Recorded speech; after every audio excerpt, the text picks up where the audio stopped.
오늘 창세기 1장 6절에서 13절 말씀에서 우리는 창조의 둘째 날과 셋째 날의 그러한 모습을 우리는 살펴볼 것입니다. 지난주 우리는 창세기 1장의 말씀을 잘못 해석하는 여러 가지 이론들을 살펴보고 하나님의 창조에 대해서 우리는 살펴보았습니다. 첫째 날의 창조에 대해서 살펴보았습니다. 우리가 창세기 1장의 창조를 볼 때 지난주에도 말씀드렸지만 가장 중요한 것은 우리가 기존에 배운 여러 가지 이론들로 세상의 학문들로 성경을 해석하지 말아야 한다는 겁니다. 세상의 진화론이나 천체물리학의 이론을 가지고 창세기의 말씀을 해석하고 이해하게 되면 우리는 성경이 말하는 것을 듣기보다는 세상이 말하는 것으로 성경을 해석하게 되는 그러한 오류를 범하게 되고, 또한 이것으로 통하여서 우리가 만약 그렇게 되게 되면 여러 학문들이 성경을 판단하게 되어져서 결국은 우리가 성경에 대한 믿음을 받아들일 수 없는 데까지 이르게 됩니다. 그래서 우리가 성경을 성경으로 받아들이고 그 말씀에서 무엇을 말씀하는지 우리가 그것에 집중하는 것이 너무나도 필요합니다. 세상의 학문으로 성경을 판단하는 것이 아니라 성경이 말하는 진리로 이 세상을 굴복시키는 그러한 일들이 일어나길 소망하며 우리 창세기 오늘 우리 둘째 날, 우리 셋째 날 말씀을 같이 보도록 하겠습니다. 먼저 오늘 6절 말씀에 보면 하나님이 이르시되라고 말씀합니다. 첫째 날과 동일하게 하나님이 둘째 날도 말씀을 창조하신다라는 것을 우리에게 분명하게 말씀하시죠. 사람이 만드는 것과 하나님이 창조하시는 것의 차이가 무엇이겠습니까?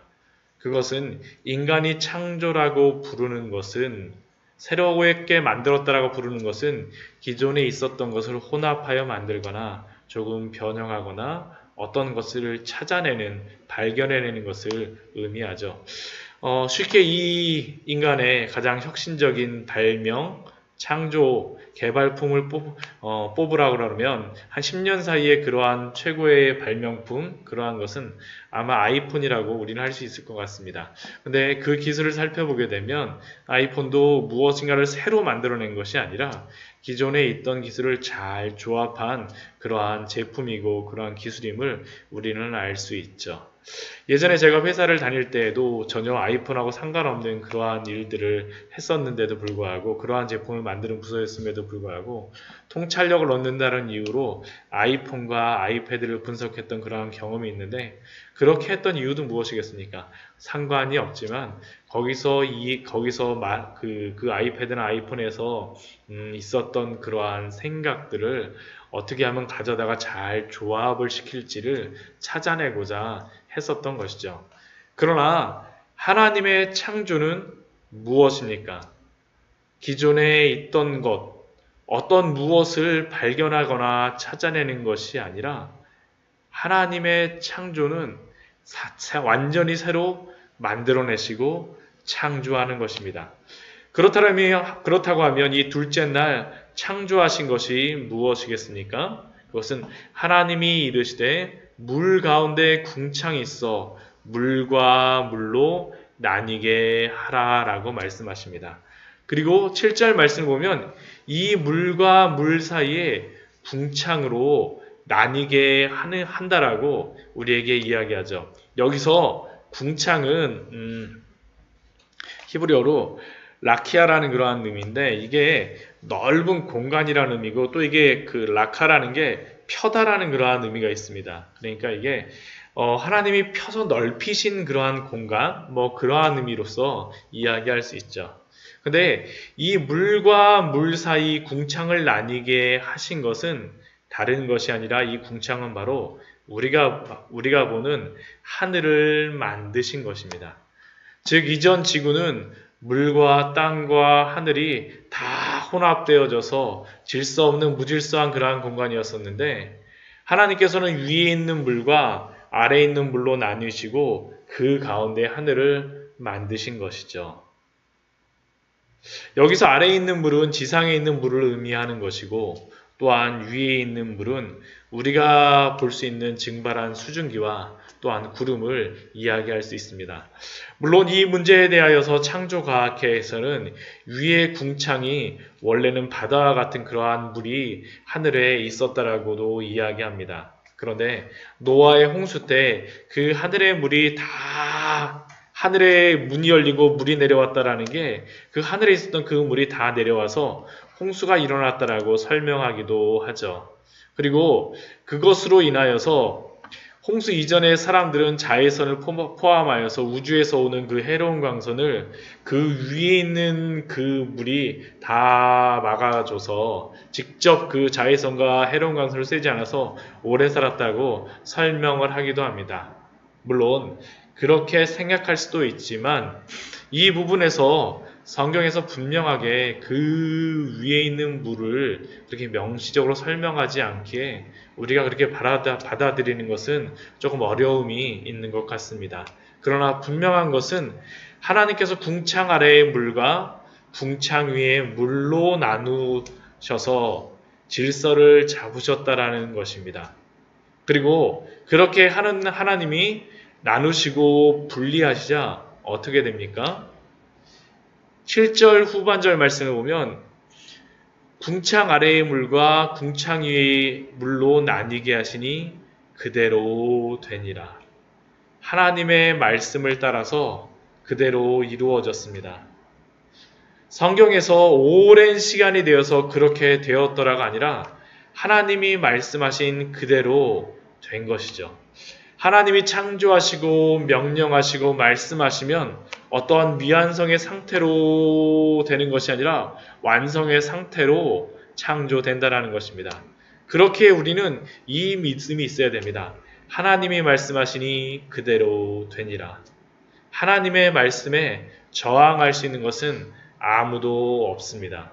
그리고 하나님께서는 8절 말씀을 보면 그 궁창을 하늘이라고 부르셨죠. 하늘. 즉 하나님이 이 부르신다라는 의미는 다스린다라는 의미하고 의미를 포함하고 있습니다. 즉 하나님이 하늘도 다스리신다라는 그러한 의미가 이 안에 있는 거죠. 우리는 과학이 발달하면서 이 하늘에 대하여서 많이 알게 되었습니다. 예전에는 왜 비가 내리는지, 왜 바람이 부는지, 왜 번개가 치는지, 왜 봄과 여름과 가을과 겨울의 날씨가 시작되고 우리에게 오는지, 우리는 과학이 발달하면서 이런 것들을 해석하고 그 자연현상을 이해할 수 있게 되었죠. 그러나 우리가 이것을 이해한다라고 하면서 우리의 믿음에 나타난 나쁜 변화가 있습니다. 그것은 우리가 이해하는 것은 하나님이 다스린다라는 것을 믿지 못하게 하는 그 불신앙의 원인이 된 것이죠. 우리가 하늘을 이해한다라고 하여서 이 모든 자연현상을 이해한다라고 하여서 하나님이 하늘을 다스린다라는 그러한 사실을 부인할 수 있을까요? 아닙니다. 우리는 이것을 분명히 알아야 합니다. 우리가 자연현상을 이해한다라고 하여서 과학이 그것을 설명할 수 있다라고 하여서 하나님이 다스리신다는 것을 부인하는 것은 그것이 부인되는 것은 아닙니다. 어떤 사람들은 우리의 과학이 발달하면 하나님의 설 자리가 없어진다라고 생각합니다. 그러나 겸손한 그리스도인은 과학이 발달하면 발달할수록 이 모든 것을 만드신 하나님의 그 오묘하심을 발견하고 하나님을 찬양할 수밖에 없습니다. 흡사 아까 우리가 찬양했던 주님의 그 높고 위대하심을 찬양할 수밖에 없는 거죠. 왜냐하면 아무리 과학이 발달한다고 하여도 인간의 과학은 결국 하나님이 창조하신 그 모든 만물을 발견하는 것에 지나지 않기 때문입니다. 그렇기에 우리는 하나님 앞에서 겸손해져야 됩니다. 우리의 과학을 자랑하고 우리의 지식을 자랑하는 것이 아니라 이 모든 만물을 운행하시는 하나님 앞에 겸손함으로 나아가시는 우리 귀한 성도님들 되시기를 축원드립니다.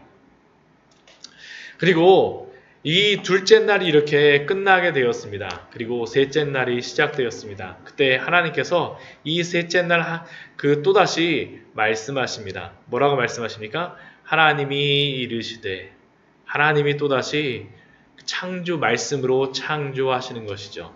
무엇을 창조하십니까? 천하의 물이 한 곳으로 모이고 묻히 드러나라. 둘째 날 궁창 위의 물과 궁창 아래의 물로 나누셨는데, 구분하셨는데, 이번에는 궁창 아래의 물에게 명하셔서 한 곳으로 모이라고 명령하셨습니다. 그리고 물도 이러한 하나님의 명령에 대하여서 저항할 수 없었습니다. 그리고 하나님이 말씀하신 대로 물이 다 한 곳으로 모이게 되었죠. 즉 하나님께서는 그 3일째 되는 날 땅과 바다를 구분하신 것입니다. 첫째 날 빛을 통하여서 낮과 밤을 구분하시고, 둘째 날 우리가 방금 전에 보았던 것처럼 궁창을 중심으로 궁창 위의 물과 궁창 아래의 물로 구분하신 하나님이 셋째 날은 땅과 바다를 나누신 것이죠. 그리고 하나님께서는 이 땅, 묻힐 땅이라 부르시고, 이 물이 모인 곳을 바다라고 부르셨습니다. 그리고 이것은 하나님께서 바다와 물을 또한 다스리신다라는 것을 우리에게 분명히 보여줍니다. 성경의 배경이 되는 이 지역, 이 고대에 이 이스라엘을 포함하여서 메소포타미아 지역에서는 이 바다, 이 물을 무질서와 혼돈, 악한 세력으로 여기곤 하였습니다. 이건 단순히 성경에만 나오는 것이 아니라 그 시대의 여러 가지 문학 작품과 또한 그 시대에 남겨진 그러한 것들을 보게 되면, 여러 문헌들을 보게 되면 물이 굉장히 두려운 세력으로, 악한 세력으로 여겼습니다. 그래서 이 바다를 두려움의 장소로 여겼는데, 오늘 말씀을 보면 하나님께서는 이 바다의 질서를 부여하심으로 말미암아 바다도 분명히 다스리신다라는 것을 보여주시는 것이죠. 보통 바다는 제어할 수 없는 세상을 상징하는데, 우리는 하나님이 이 혼돈스러운 세상을 다스리신다라는 것을 분명히 인식할 필요가 있습니다. 왜냐하면 하나님은 단지 땅의 하나님일 뿐만 아니라 바다의 하나님도 되시기 때문입니다. 저희가 새벽 예배 때에도 이 말씀을 잠깐 나누었었는데, 이스라엘 백성들이 왜 가나안 땅에 들어가서 이방신들, 바알과 아세라의 신들, 그 외에 여러 신들을 섬겼을까요? 이 구약 성경의 배경이 되는 그 시대에 퍼져 있던 신에 대한 생각은, 각각의 신들은 각자가 다스리는 영역이 있다라고 생각하였습니다. 즉 한마디로 신들이 자기의 주특기가 있다라고 여긴 것이었습니다. 그런데 이스라엘 사람들은 초기에 여호와 하나님을 전쟁의 신으로 여겼습니다. 왜냐하면 출애굽기와 민수기, 여호수아의 그러한 구원과 정복 전쟁을 거치면서 여호와 하나님은 전쟁에 특화된 신, 전쟁만 나면 찾아야 되는 신으로 그들은 여겼던 것이죠. 그래서 그들은 전쟁이나 국가적인 침략을 받으면 여호와 하나님을 찾았습니다. 그런데 문제는 이스라엘 백성들이 이스라엘 땅을 점령하고 그곳에서 전쟁보다는 농사와 풍요가 중요하게 여겨지면서 그들은 농사를 주관하는 신들을 찾게 되어졌죠.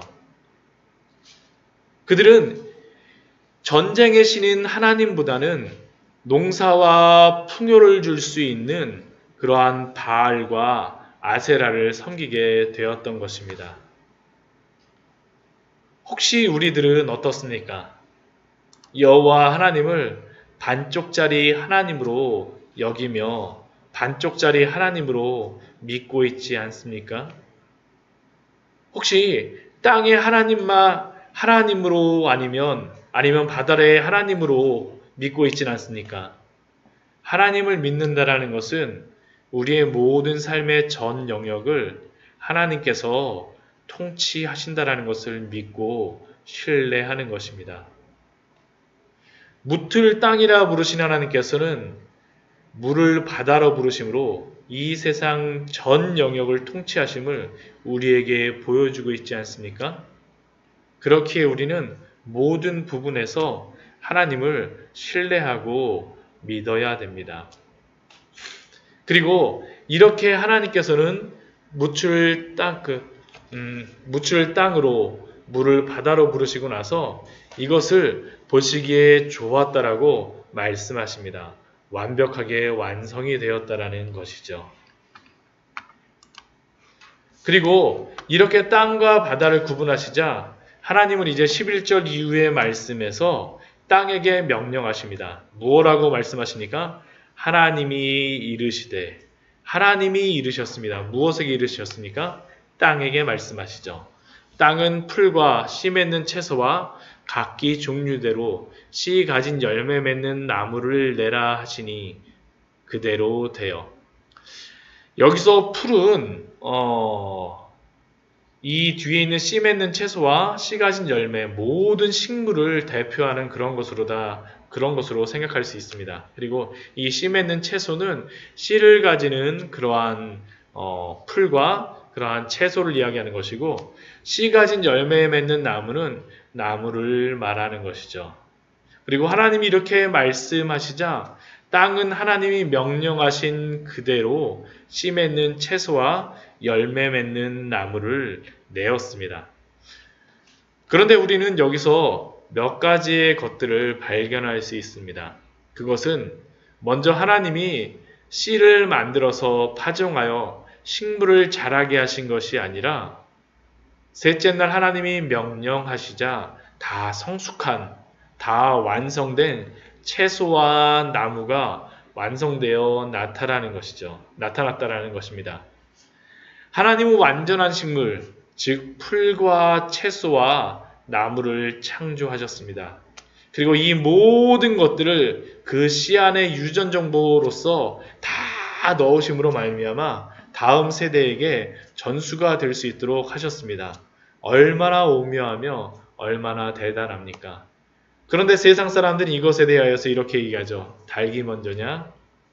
계란이 먼저냐? 근데 성경은 분명히 우리에게 이야기합니다. 무엇입니까?